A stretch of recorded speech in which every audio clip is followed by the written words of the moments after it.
Ask you about Lomi Lomi. So I guess you want 1 minute of kind of introduction here to why we're interviewing you today. Robert Golden, as you know, asked me to interview you, and we wanted to talk to you about your work, your life's work, Lomi Lomi, Ho'oponopono, Hawaiian sovereignty, lava, Pele, all these kind of topics. So I'm just going to kind of throw a bunch of questions at you. But let me start with Lomi Lomi since you mentioned it. You know, could you tell us a bit more about Lomi Lomi practice and what it means to you and how you actually, you know, use this therapy to help your patients? Yeah, that's the question. I think we'll start with where it started from. It starts from like where it starts from. Where does Lomi Lomi go? It goes to the time when you're about 5 or 6 years old. Your dad's generally a laborer or some kind of labor. In my case, my dad was a bellhop. So he'd come home after carrying a bunch of suitcases. And he'd say, okay, walk on my back. And he wouldn't say it that way. He'd say, Lomi Lomi. That would mean that I would get on him on the feet and walk until he starts feeling better. And that was not just me. That was almost every kid in the neighborhood was trained to do that, as well as doing feet. Self-care or family care was a common experience. You know, we had one doctor for the island, and a lot of preventative care is possible by manipulation of the skin and the tissue. Lomi Lomi is known around the world now as a spiritual massage practice or healing practice. And that's what makes it so popular. But that's where it started for me, just being a child in Hawaii. And it's continued because, On Kauai Island? On Kauai Island, where I was born and raised. Yeah, that was back in the 50s and 60s. So I took a great interest and spent a lot of time with the remaining kahunas of those times who gave me insight and practice and skill sets to practice in the modern world a complementary group of medicine tactics and skills that really improve and change people's life, especially by changing the perspective of how things all work out. And part of Lomi Lomi is the common practice of forgiveness. Forgiveness is the context from which we talk about Ho'oponopono. But in my world, it's a little broader and more specific. Ho'oponopono was the common element of releasing negative energy and converting it into positive energy. And that's what Hawaiians do in general. By DNA, I believe that. But Ho'oponopono is a modern trending skill of finding a way to find balance or zero charge. It is about looking at what skill sets create observation as opposed to engagement, changing polarity from the horizontal to the vertical perspective. We do a lot of levity in both Lomi Lomi and Ho'oponopono. I want to say that word levity. We raise the vibration of the circumstances and the wound and the consequences. And that in itself brings access to healing, the resolve of an issue. So you said going from kind of a horizontal perspective to a vertical perspective. Is that what you might mean by including levity as part of the practice, or do you mean something broader than that? Broader as well as specific. Levity in terms of always being able to see where the issue is, but also what it's connected to in terms of your non-engagement perspective. That's the other way of saying it. But you know, it's a absolutely prevalent kind of a concept right now. I'm not the first one to notice things are tougher than ever. And and what that's about is how there seems to be both, and this is the key thing to understand, there seems to be both the power to go negative and the power to go positive with equal force, depending on whether you're left or right, or going for a specific target or a venue expanded target. What I'm saying is the energy for creating is available. And what Lomi Lomi and Ho'oponopono is able to do is to target your outcome to the positive. And that's by inching in skill sets that does create this power to raise your consciousness. Yeah, And, I like that. So let me kind of ask about that a little more. So okay. I guess I see, you're really good at injecting laughter and a sense of humor into a situation. That can be a release in itself, right? Just literally a physical release of laughter. But then also going. Yeah, I gotta say something about that. I gotta say something right now. Just on that point is how that there's a way to raise levity with humor. And I want to say that it might look like it's Harry's personality, but I gotta tell you, it's a kahuna skill, because every single kahuna I've ever been to has been able to take the moment, convert the energy, and lift it out of the room. And often it's laughter. More often than not, it was drama back then. But both generations, mine and the one before me, both used hypnotic practice. And there's no stronger hypnotic practice on the planet than Aloha. I really mean it. What I mean by that is the power of Aloha is to hypnotically trance congestion into expansion.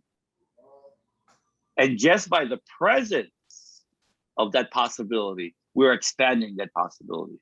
And that's what Aloha has to offer. I mean, I don't know if you're in South Carolina or Florida, you're at McDonald's in the summer, you see that milkshake that says Aloha, you know it's going to be pineapple and coconut. But what you don't get is that it makes you feel better. It really makes you feel better. And I don't think it's because everybody has a reference to Don Ho or Jack Lord. Well, I think it's the reference to the land that they recognize, have probably been there. That the land itself has an echo of levity. Yeah, that's a really important point to see. And so anybody practicing the verb of kahuna, which is to convert negative into positive, will feel that. And that's what the levity aspect really is. It's a whole field of freedom. Yeah. And I guess if we then think about your comment about taking the perspective more vertical, is that basically looking at the bigger picture and yourself in that picture from a more kind of separate yourself in that picture, just the biggest picture there is, bringing it all that complication and chaos into a simple context. Like, for example, think of the last time you committed an unforgiveness or have been participating in an unforgiving circumstances. When you think about that, it does kind of drive you into a central density. But if I tell you, there's only two kinds of unforgiveness, now or later. I'll say that again. There's only two kinds of forgiveness: the kind that you do now or the kind that you do later. Just that concept of bilateral expansion gives your mind a chance to detrance from the tension that occurs in your green chakra, the heart, from confronting and suspending the charge of unforgiveness. Yeah, and I really like that. So how does that relate to Ho'oponopono? Because Ho'oponopono is pretty explicitly about forgiveness, right? And kind of putting those. It is explicitly in the American context. And it is because most of the tactics used in Ho'oponopono are from the era of the Westerners looking for concepts not in their context. The greatest thing that's happened, those people who are in the forefront of Ho'oponopono are presenting for the first time the idea that the divine, that spiritual context, can actually lift and change form of unforgiving issues. That's one simple, true tactic that's worked and expanded across the planet. But Ho'oponopono can mean a lot of different approaches. One of the clearest expressions I've learned is how to clean your home. Not only to clean your home away from illness, but from things that are not in context with yourself. So I want to introduce what I mean, because that can get a little abstract. Let's get to something that makes a little more concrete, applicable. Let me see that word, ho'oponopono. In that umbrella, there are certain things you can learn to apply ho'oponopono to a circumstance.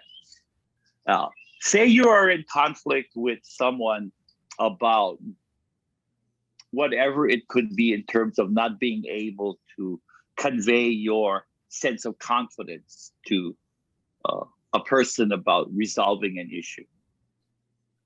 A lot of times, this simple word, and I'm going to give it to you in Hawaiian, and I'm going to explain it, can change a lot of circumstances. I'm going to give it that ho'oponopono word to you, and it's called kina ole. Kina ole. So say that word, kina ole. Kina ole. Kina ole is, for most people in Hilo, a very long street across the town. I know it well. I like it. Yeah, we all do. But kina ole also means, and I want to say it really clearly, it means to be at the right place at the right time, doing the right thing for the right person the first time. And when it was taught to me in the context of the continuing story of where the laulima or the many hands come to kina ole. And this idea. It's like if you were back with me about 300-400 years, and the captain of a building project to make a canoe would come up to me, and he would ask me, "Can you make rope?" And I would say, "Okay." So this would be my commitment. I would stand in front of a field of coconuts, and I would pick all the coconuts dry, and I would pull all the husk apart, and I'd have a mountain of them. And I'd prepare it, and I'd sit for at least 6 months to 8 months, just twining the coconut into place with my knee, pushing over the coconut husk until it turns into one singular, long, continuous rope that can be as long as a half a mile long, with no break. And to bring all that concentration in so that the captain can have a rope for his mast. And so the point there is the confidence of kina ole is when you are making that rope, you are at the right place at the right time, doing the right thing for the right person the first time.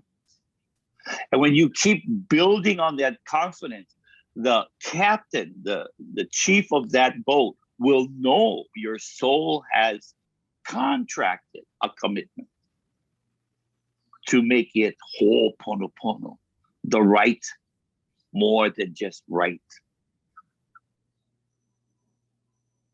The rightful meaning the right. And so that's what the real native meaning of ho'oponopono is. And it has been converted, but not necessarily negative, because I got to tell you something. A lot of the native ideas that belong in Hawaii actually came from other parts of Polynesia. So ho'oponopono is not something special and unique to Hawaii. I was in New Zealand in 1982, and we had committed several evenings of ceremony in ho'oponopono at Marae. And the rhythm was the same, the words were different. What is it called in New Zealand? Harata. Harata, okay. Yeah. Interesting. Yeah. Well, I mean, Hawaiian culture is Polynesian, right? So it's no surprise as a lineage. It is, and there are many variances, both genetically as well as culturally, but they all call home Hawaii. Interesting. You know, I attended a small event a month or two ago in Kona, and learned from a gentleman, actually a haole gentleman who's steeped in Hawaiian culture and ho'oponopono. And he introduced this small book written by a woman whose name I forget, but apparently it's one of the first books written on ho'oponopono. And it does not use the signature phrase, you know, forgive me, I'm sorry, I love you. I forget the actual order is usually given, but it's that phrase, which has become embodied as ho'oponopono practice in the, you know, thinking, is actually a fairly new overlay on the traditional practice. And overlay or another stream to the same consciousness. I got to tell you, I was about 35 before I heard, I'm sorry, please forgive me, thank you, and I love you. And I had some training from Auntie Morna myself. And so I understand its evolution. But I did want to mention, and glad to mention that, because I did want to mention that we are in Kauai, because I moved to the Big Island maybe in my 30s.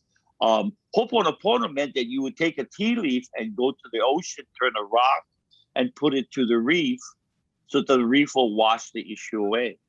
And that was Ho'oponopono. And there was such a belief around it that you would often find on full moon evening in a low tide many rocks with leaves on. The Big Island itself as a culture has subculture, meaning the Hawaiian. You will see rocks piled on each other, 2 or 3 at the time. That's also a prayer of the right being more rightful, or Ho'oponopono. It's a request to have the divine. So these all are different branches that come from not necessarily reinterpretations, but what works in the generation and time that's occurring. There's one thing noticed about the Hawaiian culture, it's been always dynamic, because this lasted 10,000 years.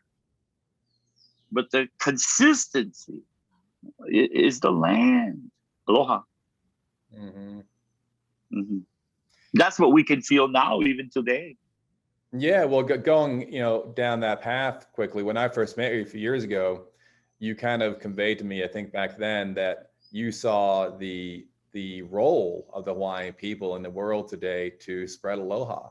And even though the Hawaiian people have been beat down in various ways by modern, civilization, quote unquote, aloha lives on very much and is certainly spreading the world in some ways, even in this dark time. But elaborate on how you see aloha achieving positive change in the world today. Take a breath.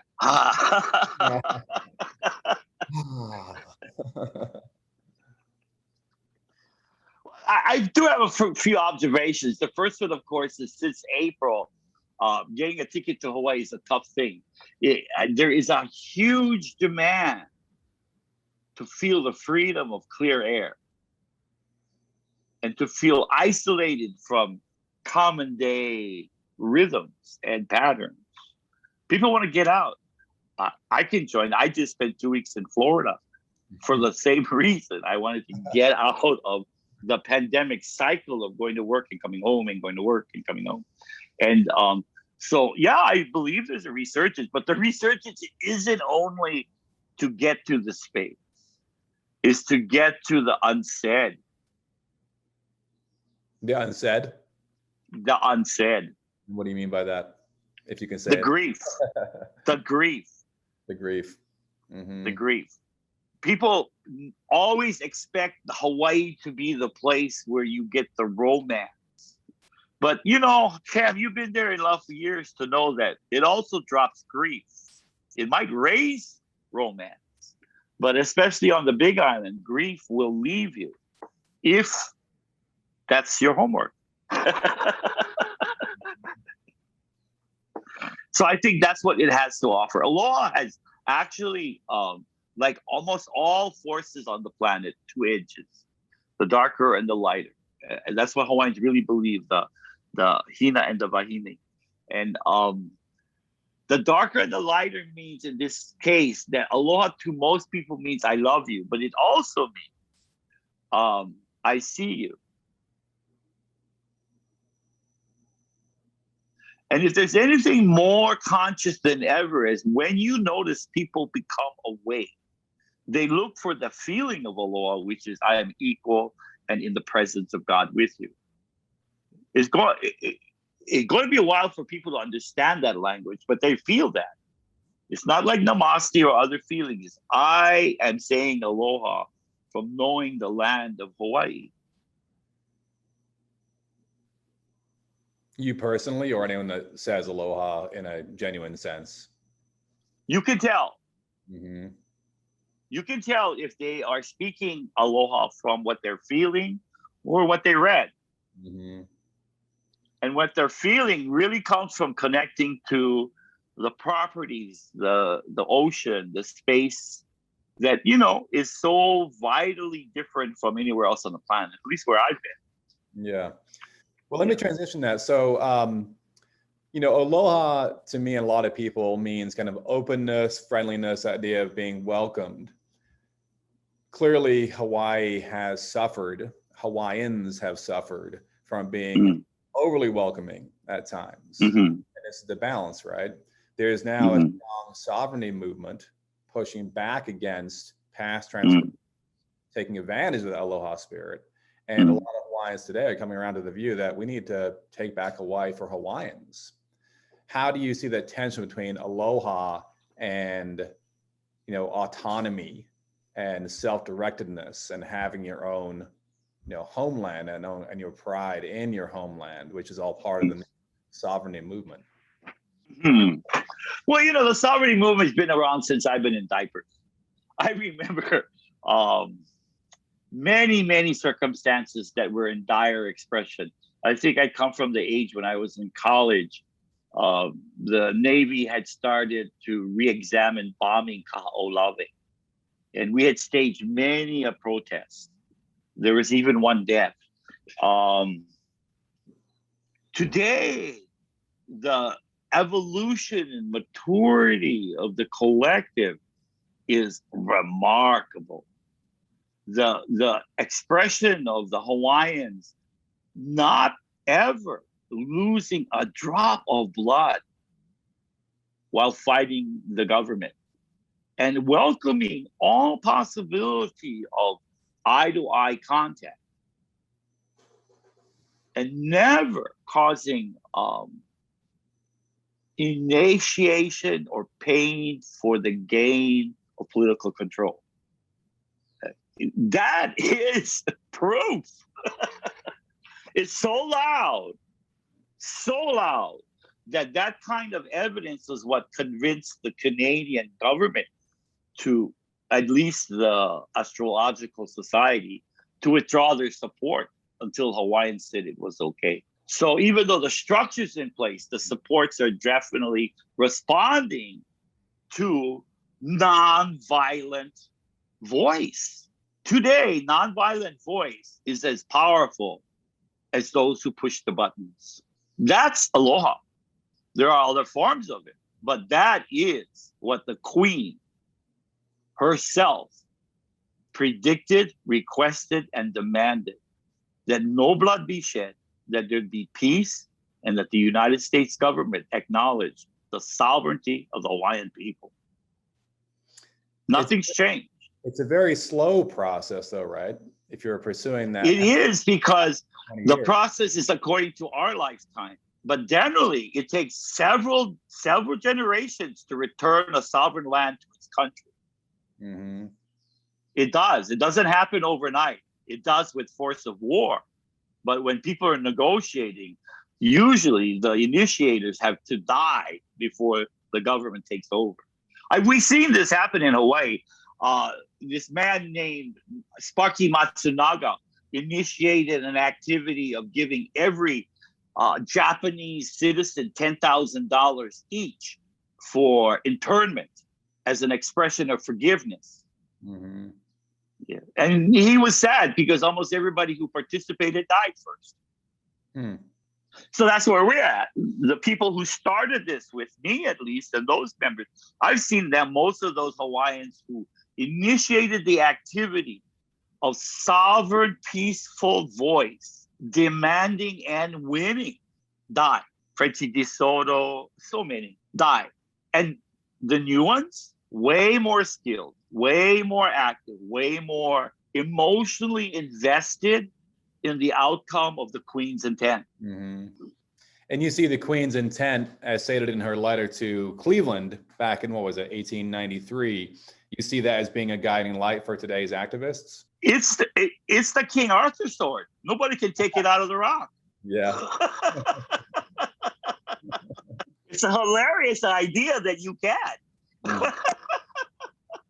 What do you see the ultimate outcome of the sovereignty movement today? let's say the path you're the expansion and expansion and expansion and expansion of the radiance of Aloha. The political form will never necessarily take place through agreement, but this world knows one culture for sure, and that's the Hawaiian culture of Aloha. And when WIT calls for that frequency, it will support that intent to hold an identity for that frequency, which is what that's about, the national pride of having authority over your land. And so do you see it achieving a political outcome like that? Or you're saying it's... I am absolutely flabbergasted that success is not recognized already. I mean, the ultimate sovereignty is the respect of the objectors. They're now receiving international support, not like before, because the support isn't about political choices. It's about sovereign respect for each other's authority to run their own land. Not with corporate intention or government intention, but community. And so is that the trend I think we should notice? Is it possible that Hawaii is becoming an initiate of both sovereign expression of their land and their sort of food and their source of culture? Is that possible? I think Hawaiians have proven that it's possible to carry under all circumstances what's valuable to them. And that's the proof. This is the proof that we need to notice, because it's not going to go away by political parties or choices. It hasn't. It can't. It isn't about poverty. It isn't about suppression.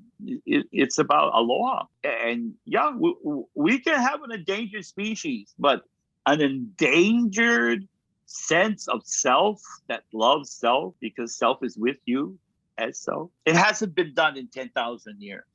What do you mean by that? Hawaiians have lived through many eras on the planet, and the one guiding essence is that the divine is present in both of us right now. That's what I mean. Okay. See, the key is there's a lot of different ways of seeing what aloha is. And I think I want to just kind of bring us to Auntie Margaret Machado. She was my personal mentor teacher, and her expression of what aloha is the divine in you and the divine in me. We share in breath, the ha. And as long as we get that clear, we share breath. And I think that's the single tone to get the party started.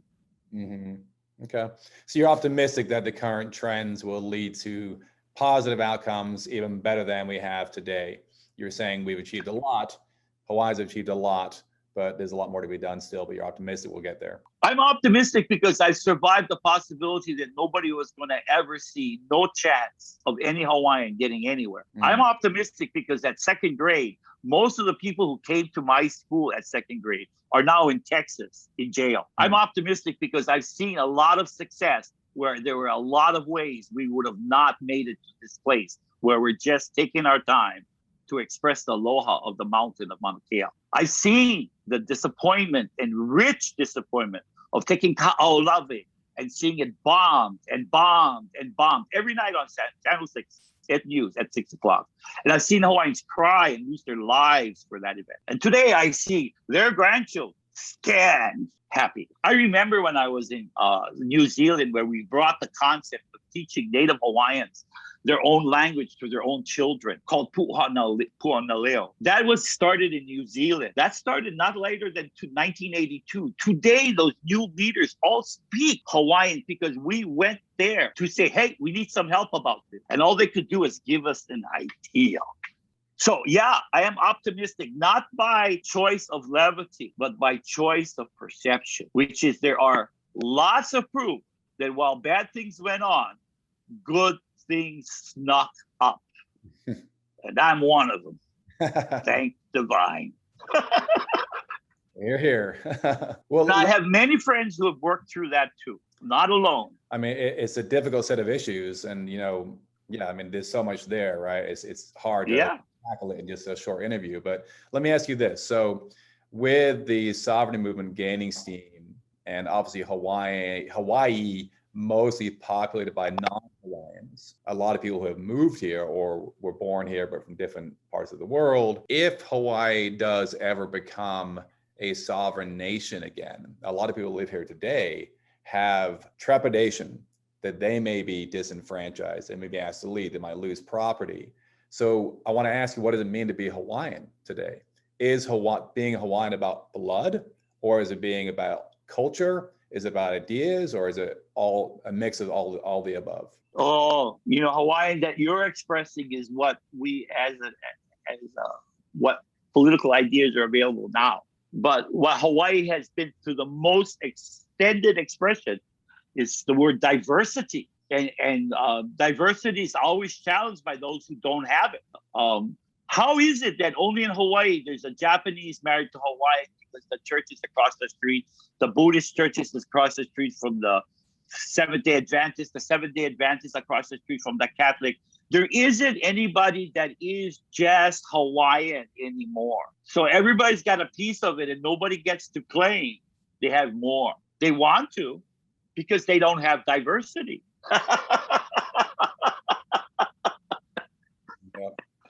And so if you're looking for what that mountain really was about, it might say that it's that diverse capacity of people to come together and say, this is not going to happen. Because, why?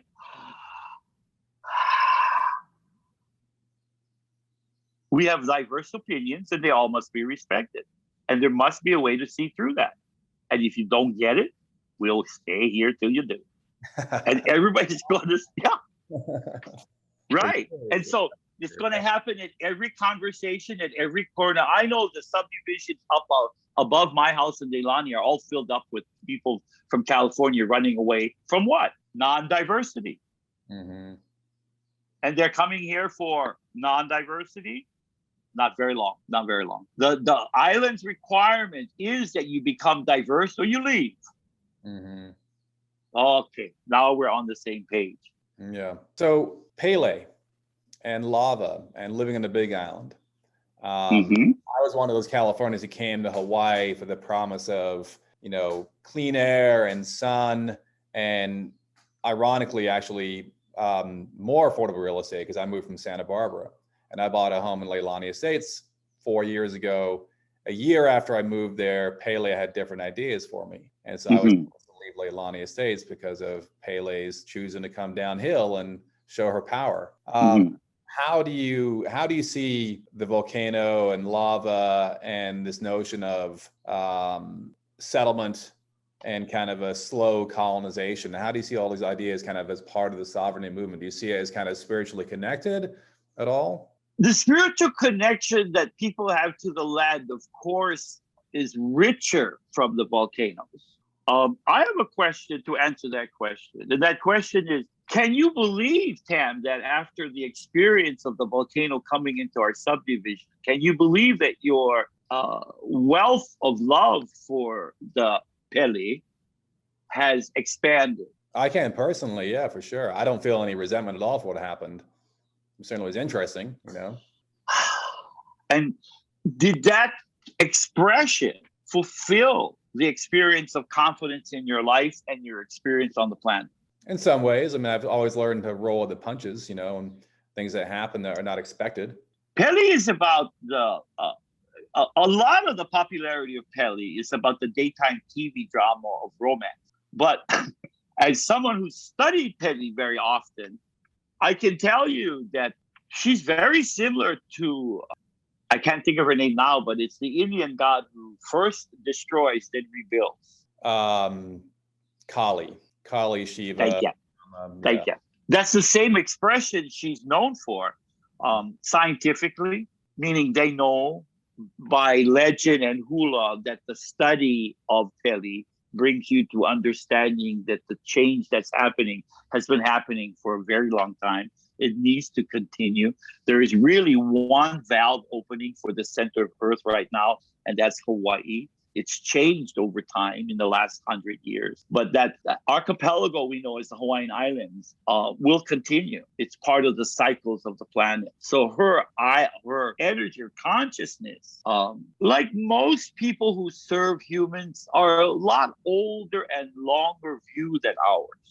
So I want to give you a particular story that's quite interesting, and it might take a couple of minutes. But we want to talk about Pele and why what has happened to Hawaiians has happened. So let me direct you to this legend that I was told and participated in a way too.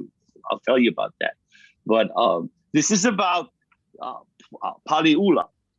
I'm going to talk to you about the heiau that is at the city of, at the bottom of the Volcanoes National Park, where the lava came by in 1994 to finally tip over and push itself over Paliuli, that particular heiau. So this is how we Hawaiians connect all of the story.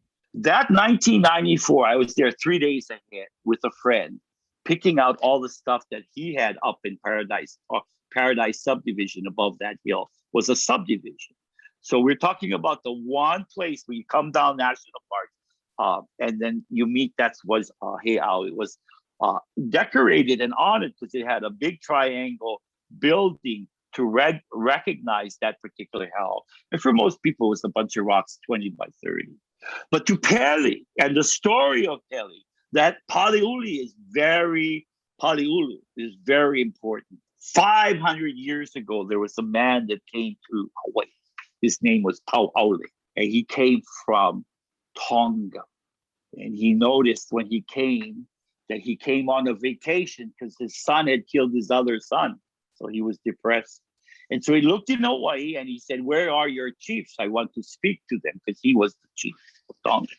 And they said, "Oh, we don't have any chief. Where's your animals? We don't eat meat." "Who's your chief?" "No chief." He said, "Okay."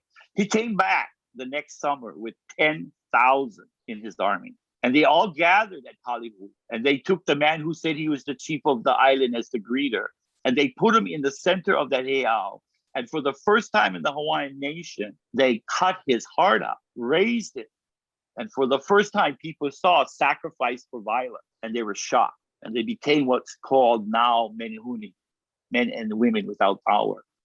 And so the kahuna ran to Pele. "What is this about? We are living in peace." And Pele said to them, "I promise you this, that when it becomes time, I shall come down from the mountain and cover Paliuli." Because Paliuli was the source of all sacrifice about the Hawaiian people when Tonga was simply taking it over by a hypnotic trance of violence. And when that happened, he came in and took over all of the chiefs and all of the authorities. And Pele said, "The reason we have to do this is because we need the Hawaiian people to spread out to the world. And they will come back when Paliuli is covered 500 years in the future. And they will come back knowing that they have sent out the word Aloha. And I, Pele, will rise again." So that's the story that we know of that keeps the, say, jelly on the bread.